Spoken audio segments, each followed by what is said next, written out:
Okay. So see if this works with the speaker with the microphone here, but okay, so we have gosh, I don't even know what partial we're in Noah.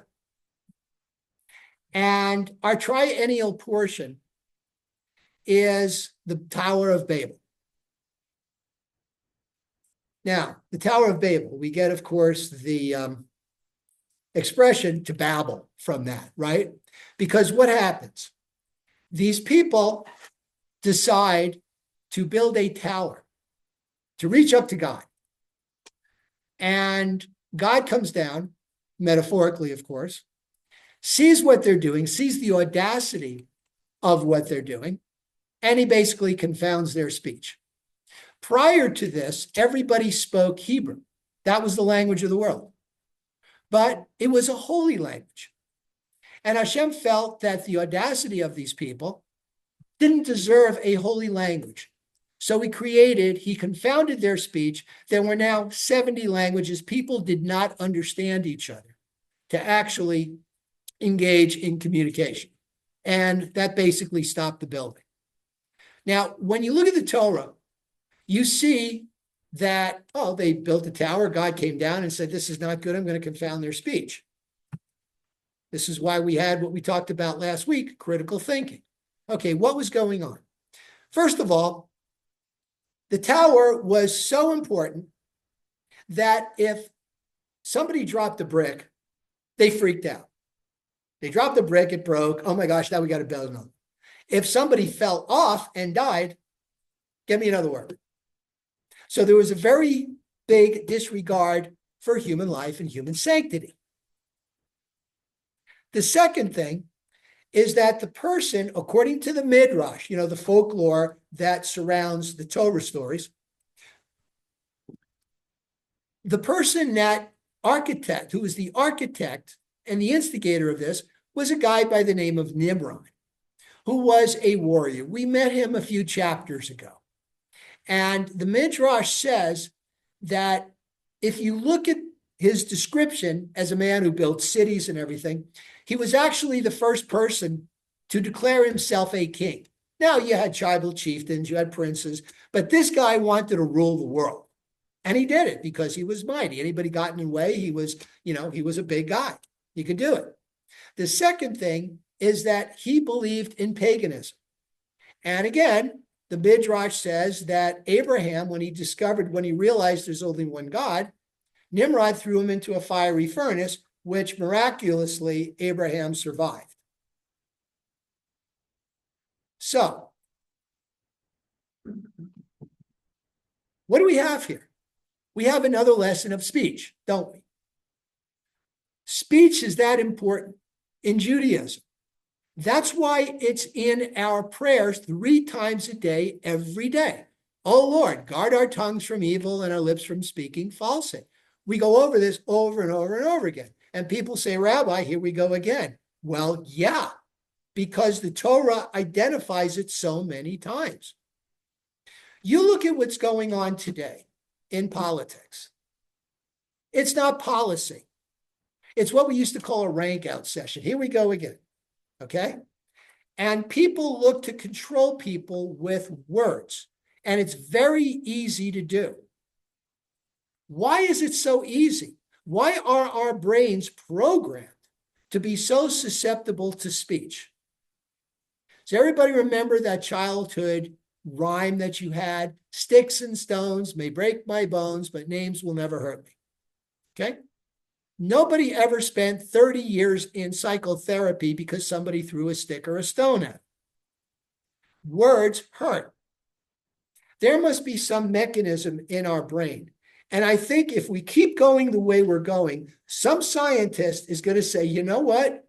I'm going to start strapping people up to ECGs, EEGs, electroencephalogram. I'm going to measure their brain waves and see what happens when people start to trash talk them or when people start to compliment them. Let's see what happens to their brains. Let's see what the physiological changes are.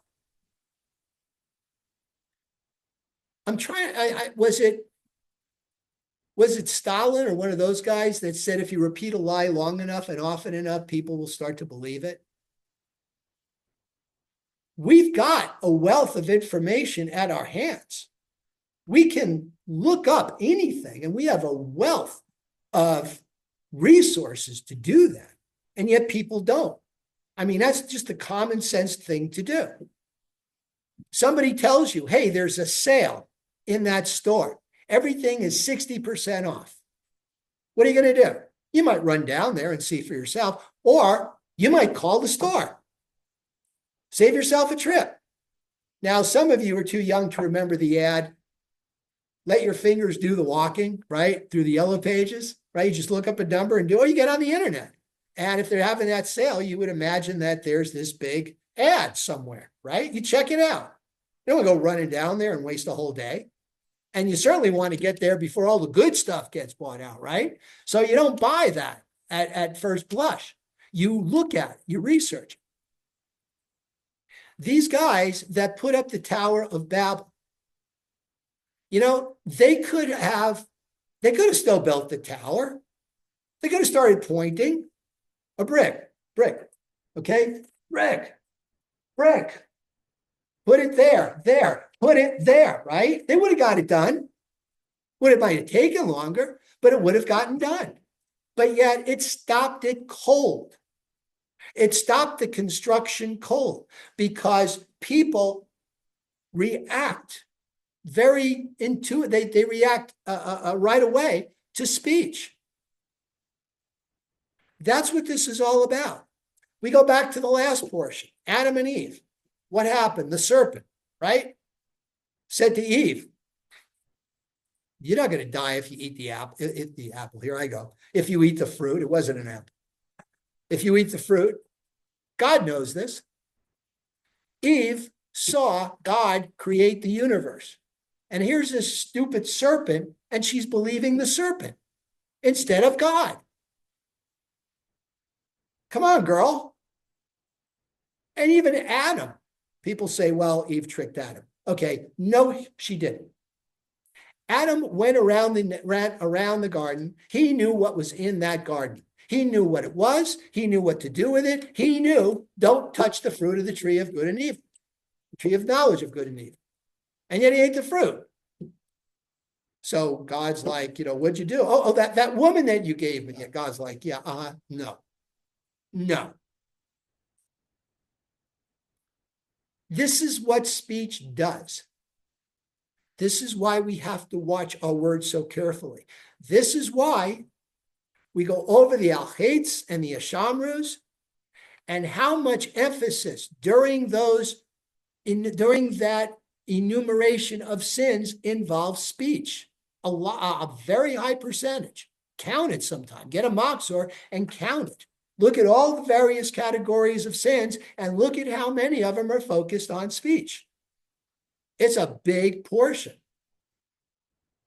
So we kind of have to watch ourselves. We do. That's why we fasted. That's part of our temptation. We get angry and we want to lash out. One of the things that God says when he looks around, he goes, man's evil. Man is evil. I mean, I know I created man in my image. And when temptation gets in the way, a lot of people will just revert back to those sins. So that's one of the things we have to watch in the new year. Be careful of what you say. Be careful listening to what other people say. Because our speech has been confounded for a reason. Maybe it was confounded so we would take a time out when somebody tells us something that we just kind of doesn't sit right. Maybe that's the lesson here. maybe the idea of different languages is a metaphoric one as well. It's not just, I can't understand. It's a matter of, it's not just the words, the different languages. It's maybe what do the words really mean? What are they really saying? That's what I have to look into. And that's what I need to understand. So let's look at that as we go forward. And let's think about that as we go forward. And thank you.